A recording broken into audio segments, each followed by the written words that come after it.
Hello, everybody. Oh, oh, it's I don't know. I feel like it's a beautiful fall day out here in the north woods of Wisconsin. I haven't done a video in a few days because I don't know. I really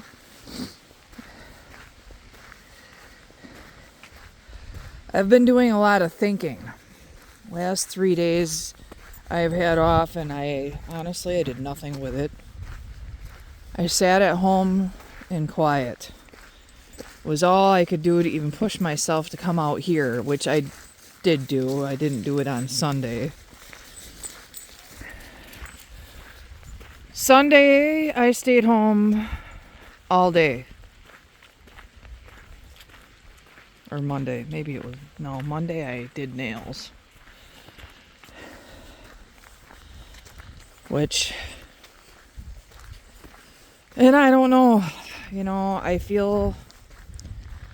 I have so many craft projects that I feel like I should be working on, but I just don't even. And I was thinking about this, and you know, I used to have all this motivation, but I used to have a lot of people demanding shit from me constantly. Between my kids and my parents,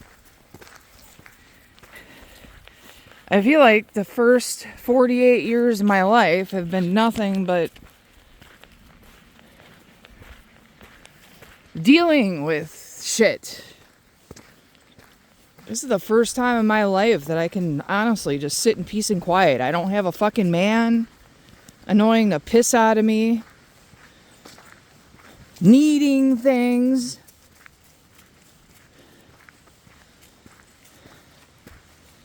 That I'm not, you know, the truth is what did I get out of those relationships? I spent close to 10 years with Jerry.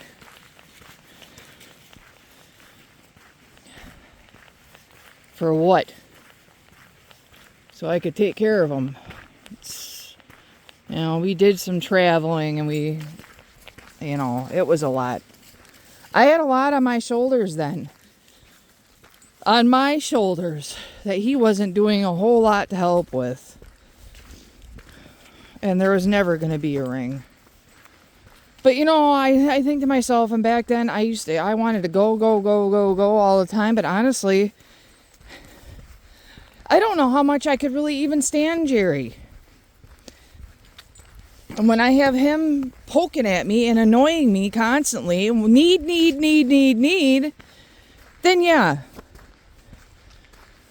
Let's go spend the day in Wausau shopping because I don't fucking want to deal with taking care of everybody all the time. And now that I don't have to, it's so nice to just sit and fucking do nothing.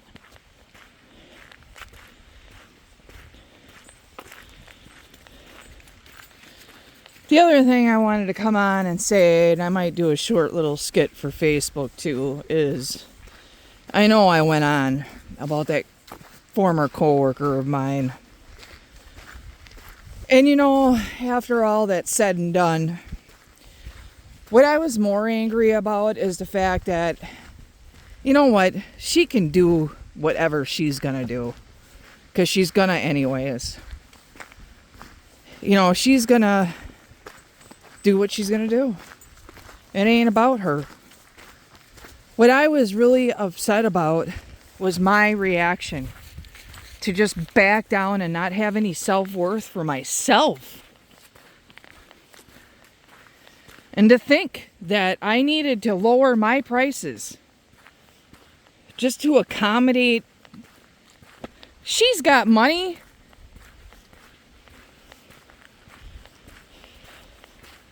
And that ain't even the point. The point is that if she called me or texted me or whatever, you know what I needed to do? Not lower my prices and just say, no, I'm not doing your nails. I am not lowering my self-worth because you don't think I'm worth it. And that is why I was upset, is because after all the work on myself that I've done, as soon as I put in the situation, I back down.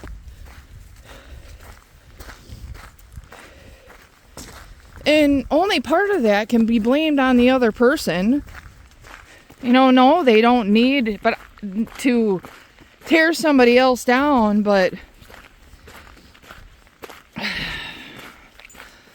my self-worth should not be that fragile. I don't feel like. And I just need to say no. Then I'm not doing your nails. No, I'm not being accommodating constantly. This is why I'm not doing nails in a salon anymore. It's because this is the way it is. You're constantly questioning your own self-worth.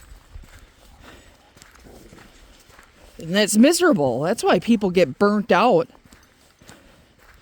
I could sit and do nails until the end of time.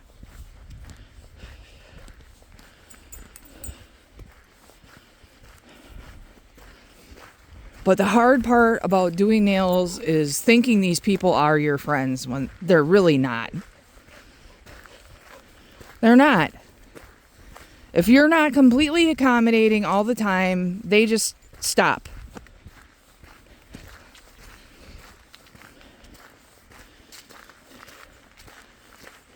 And I will say, my counselor used to say, well, you just say no. Well, the problem in the salon is if you just say no, in my line of work, I don't get paid.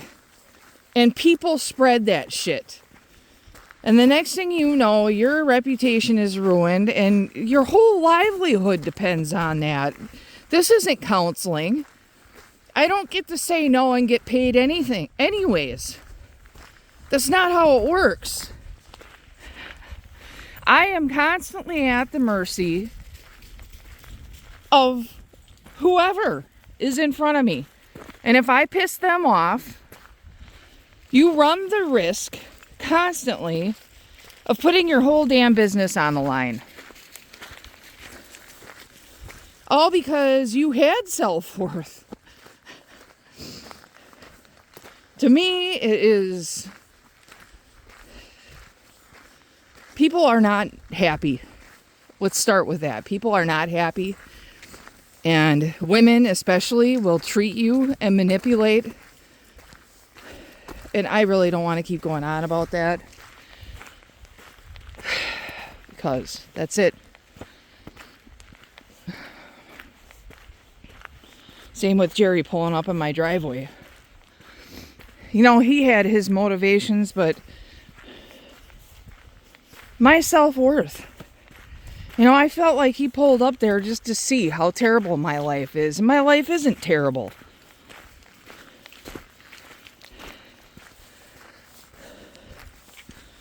Just because I don't have 5 million things planned, and I don't have a mansion, and I'm not driving a brand new vehicle, does not mean that I'm a failure.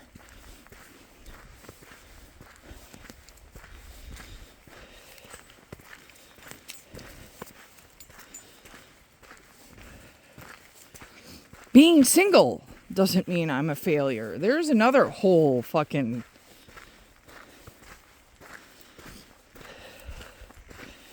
there's this whole world of people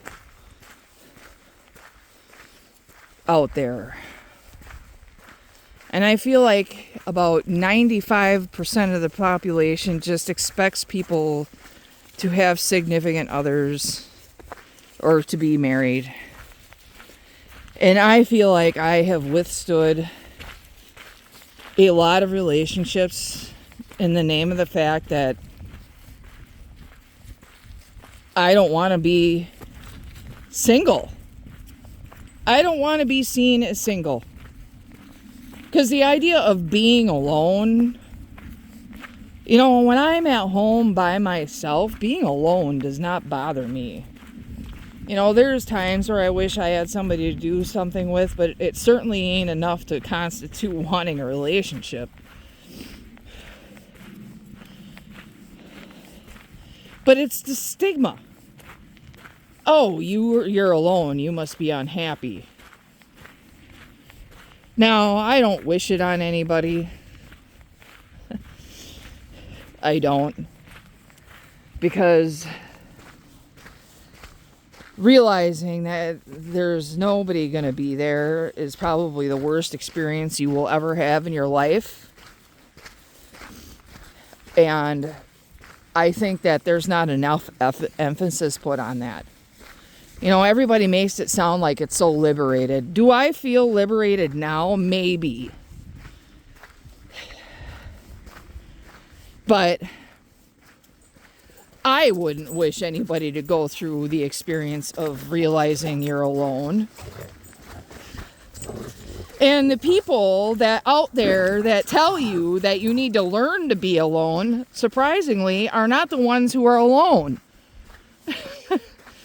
It's always some married counselor that really has never really experienced what it's like to be alone. And unless you've been there, I don't really think that you can put your fucking 2 cents in. Like, my opinion of therapists is just shit at this point. I think that they are out for the money, and if there's no money, they're not interested.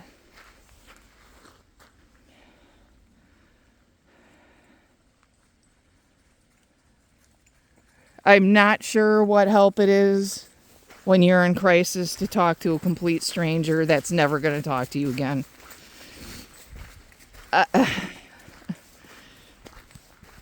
I think that a true experience of what it's like to really be alone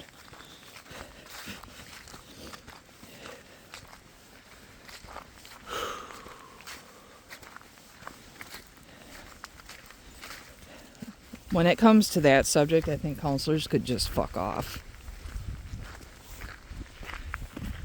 There's nothing fun about that experience. It's not going to make you feel good. It's going to be possibly years before you feel like you are okay with it.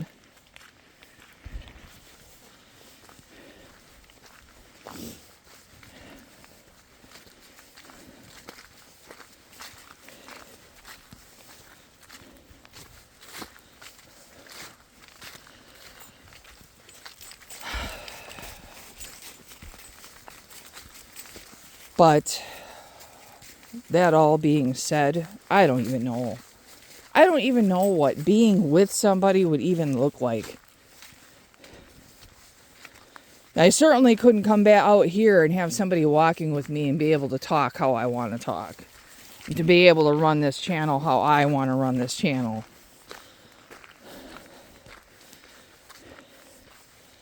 Because I realize all the complaining that I did about Mike and what that would look like to another person. But the truth is that's a relationship that needed to be put behind me. Needs. Because he's across the street. Because there's nothing. You know, the more time that gets put between me and him, he's not healthy. He's not. I had him on some unrealistic pedestal.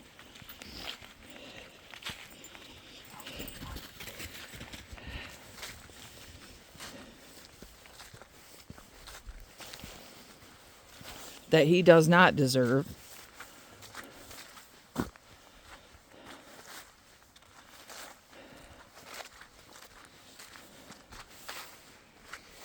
But, the thing is that no matter who you're with, there's always going to be something that you don't like about them.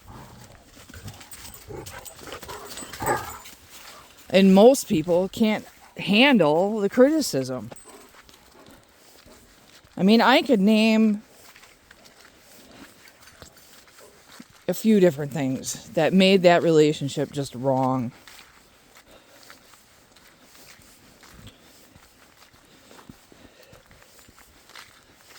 Anyway, my point is that I do realize what it looks like.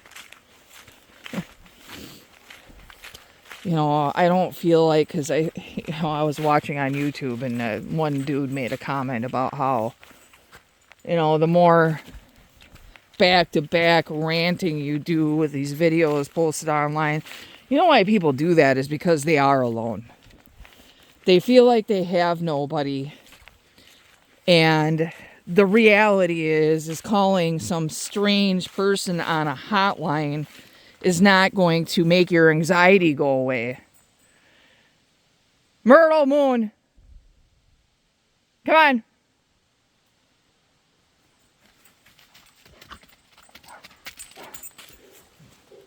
Especially when these 3/4 of the time, the people on the other end of the line don't even know what the hell.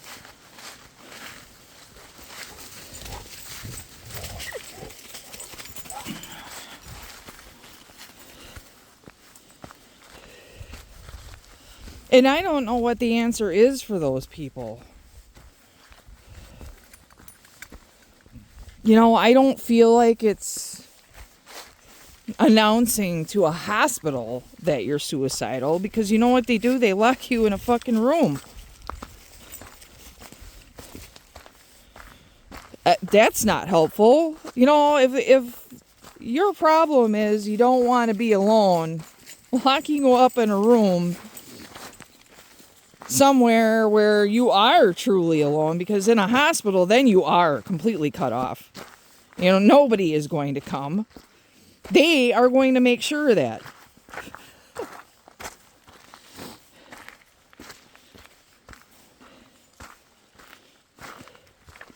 And calling me is not going to help. I am a stranger.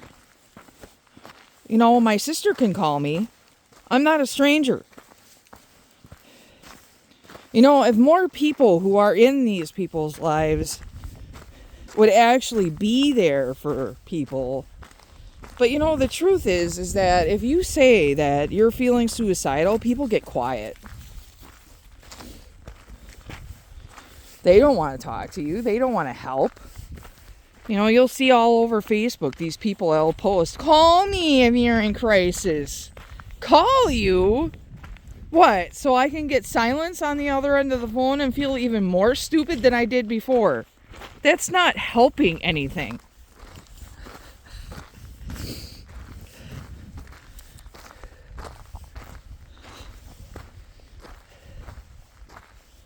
If somebody's drinking day after day after day, they're not doing that because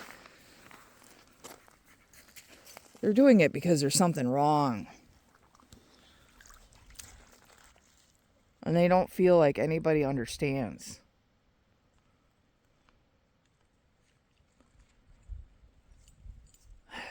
And some people just want to be drunk. There is that.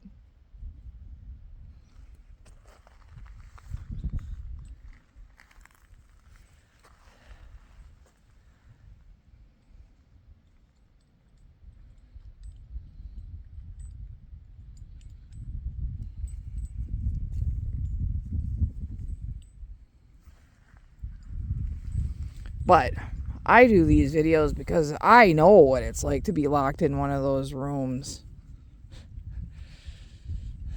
I know what it's like to sit in a hospital bed and think that nobody's coming.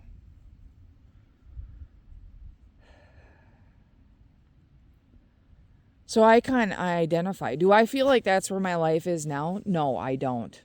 For those out there, I do not feel like that right now. I feel like I have people in my life right now.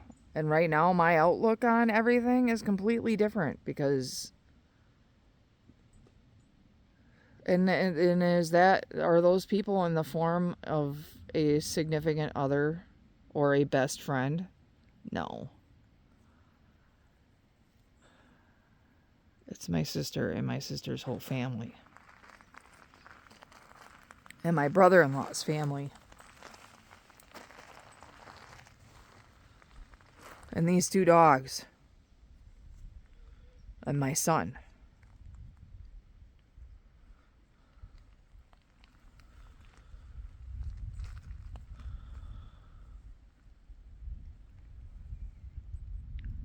Because I question whether or not there's a 50-year-old man in my radius that has the personal growth, desire to even bother. There's so many. Oh, I was cheated on. Oh, dude, you had part in that, dude. I am sorry to say that. But no matter how that relationship ended, you were there. You had part in it. It wasn't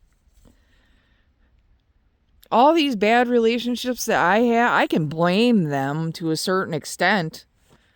But I was there. I participated in all this.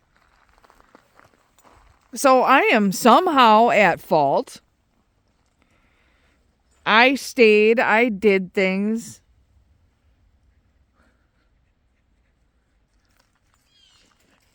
I'm not perfect. But I can take a step back and say, hey, this is where I'm at fault. These are the things that I could work on myself.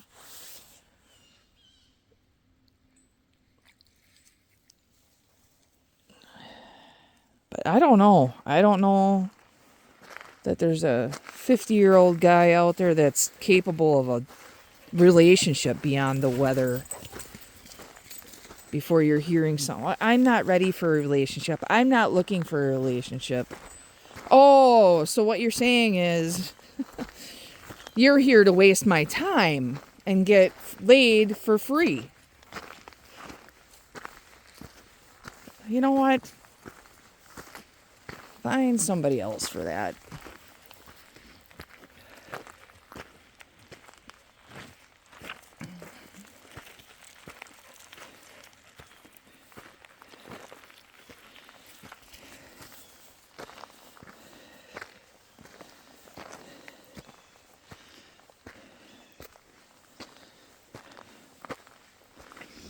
All these dating sites where everybody is real upfront about how they're not looking for nothing.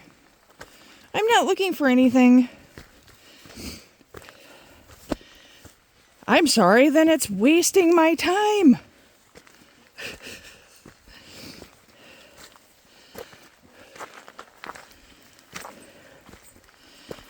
Because there too, I am 50 years old.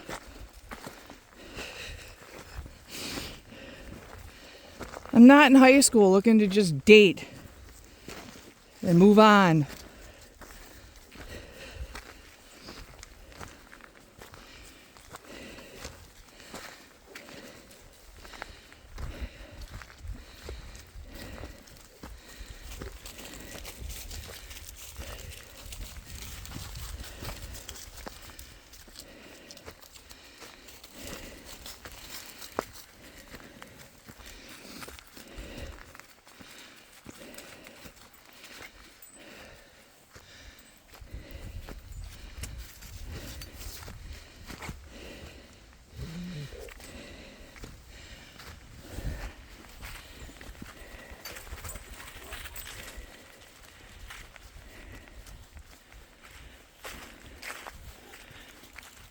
All right, well,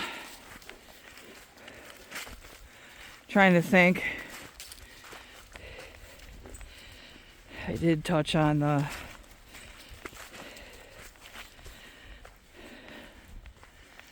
fact that I feel like I'm not getting poked. Because I question. Is this happiness? Complacency?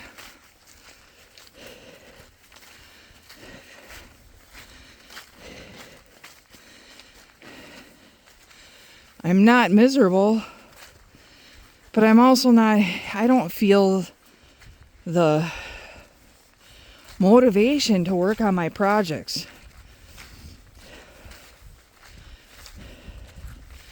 But, and this is to all those out there recovering, whatever it is you're recovering from, because despite how the world would love to separate like things like addiction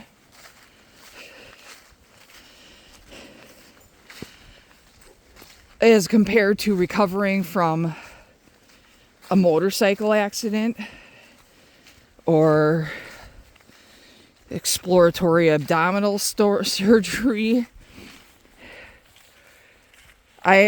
trauma in the end manifests itself in your body as energy. And that energy takes time.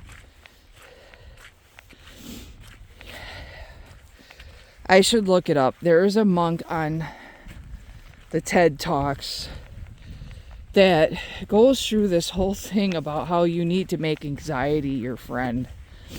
Except that that's going to be it is part of the equation, it is part of the human experience. And sometimes you're going to have to sit through it, as fucking miserable as that is. Because I know it sucks. I know firsthand. Detoxing from alcohol. And I'm not talking where I just had a bad hangover. I'm talking about detoxes where you're hooked up to machines because your body has got to be taken off the alcohol. All of that stuff is recovery, and it manifests itself as anxiety.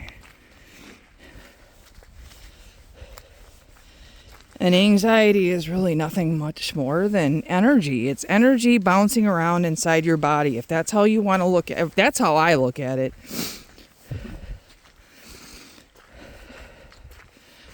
And meditation, unfortunately, allows you to focus on that frank anxiety.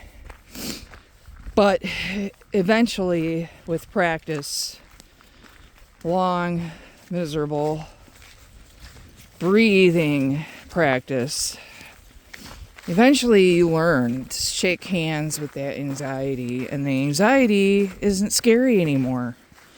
At least not as scary.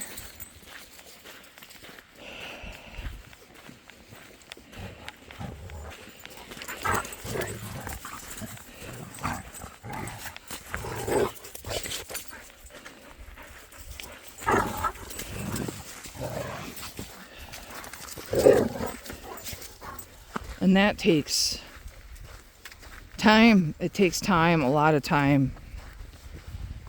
Fortunately, it's not something that's going to go away in 10 minutes.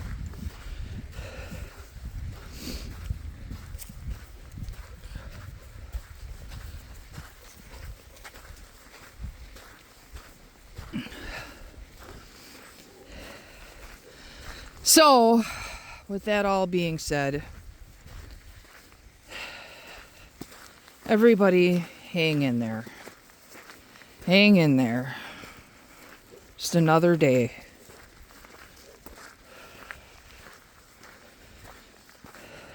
Because today is really all you have.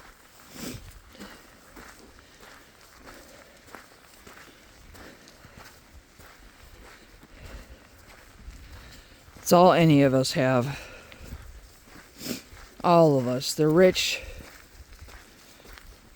the poor, the middle class,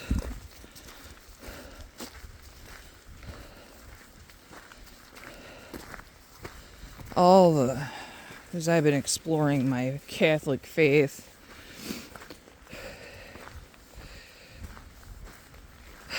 and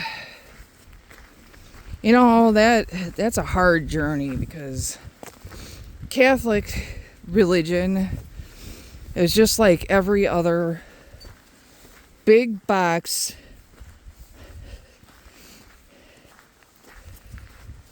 financial entity out there. Once you dip your foot in, oh, we got this you can participate in. Oh, we've got that. And it requires all of these things from you. And I'm not even sure how I feel about any of that stuff. And they don't educate you enough that I feel like I'm making an educated commitment. I just came through this class, and whereas I feel like I got to do a lot more talking about my doubts,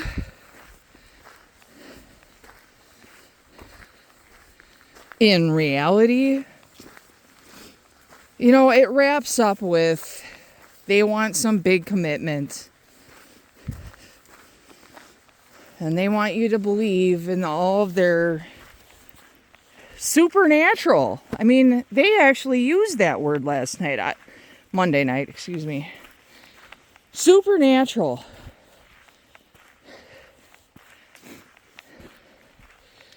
All right. My big thing is I believe in that stuff.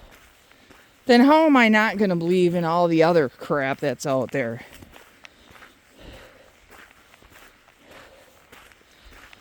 Then to me, I then believe in the supernatural. And I don't know how I feel about all that stuff.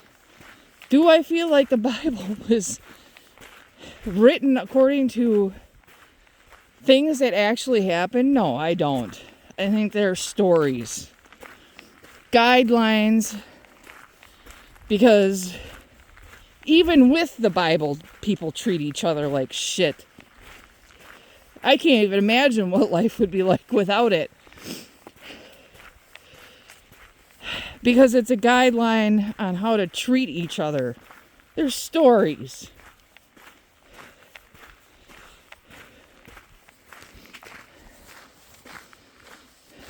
And yet people in the church treat other people like shit. Because so many of them are blindly following something they don't even understand.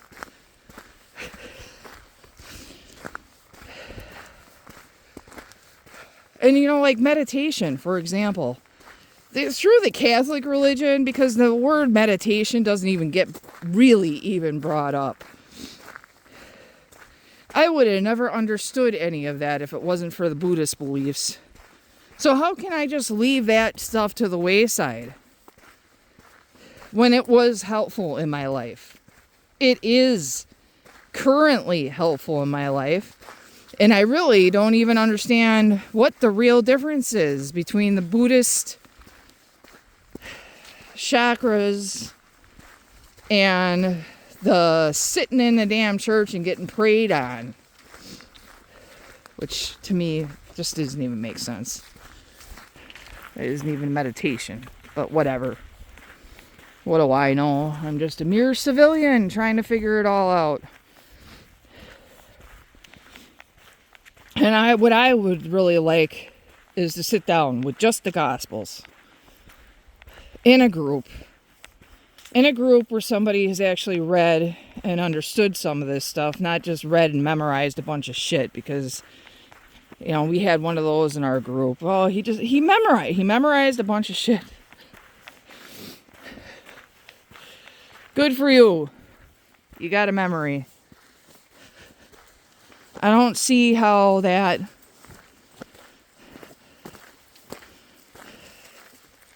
I don't know. And without the just blind belief of these stories are real and actually happened. Did they? Did they? According to who?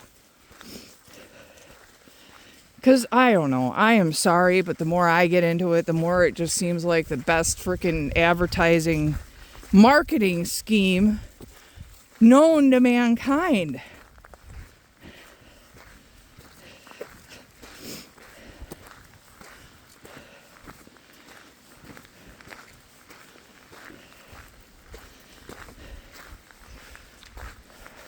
And to me, I mean, when you look at it from a generic standpoint, there's never a story how the poor get financially stable. It's here's some food and some good words.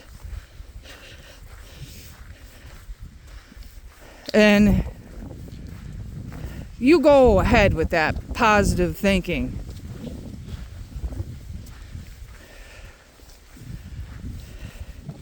And now your belly may be full and your life might still be miserable, but you've got belief.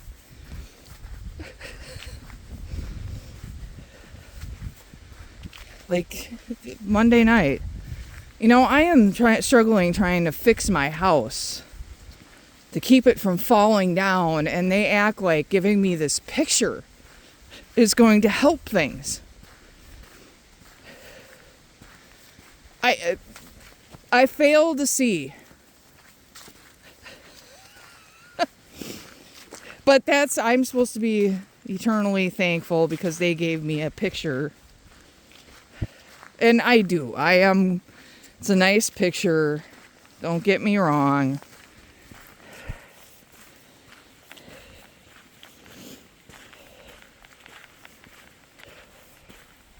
Anyway, I don't want to sound like I'm just complaining.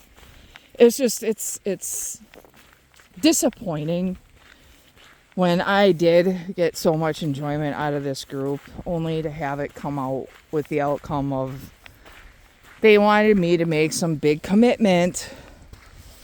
And the commitment is truthfully about spreading the word about how wonderful the Catholic religion is. And here's a whole bunch of more marketing shit where you could give us a little bit of money, a little donation.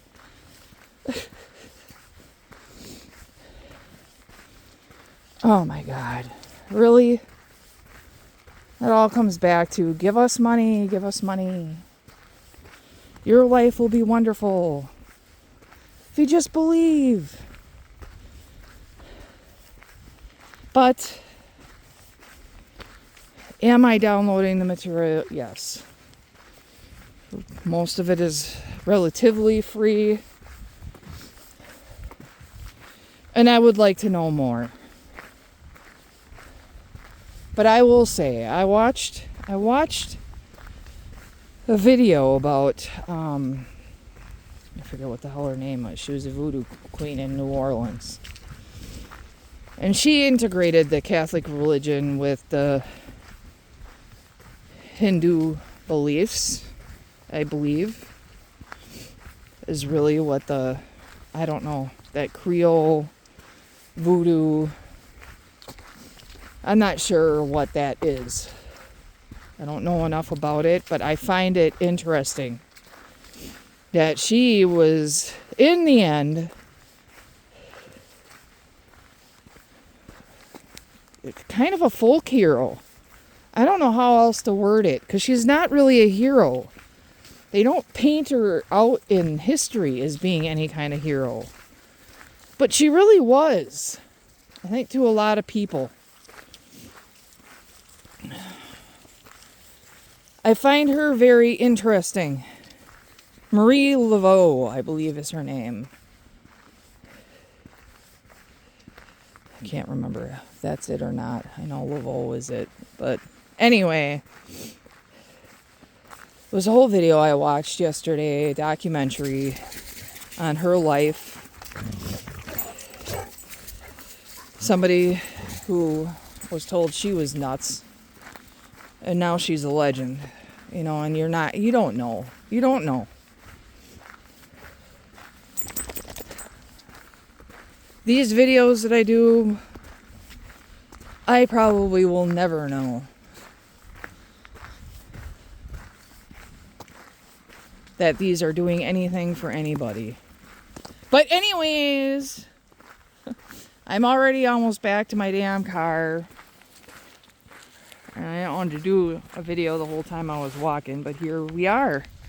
So, this is Jen from Jen's House of Zen. Here I am this morning.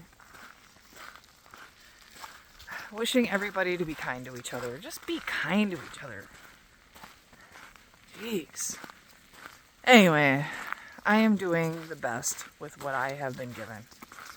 Everybody have a fabulous day.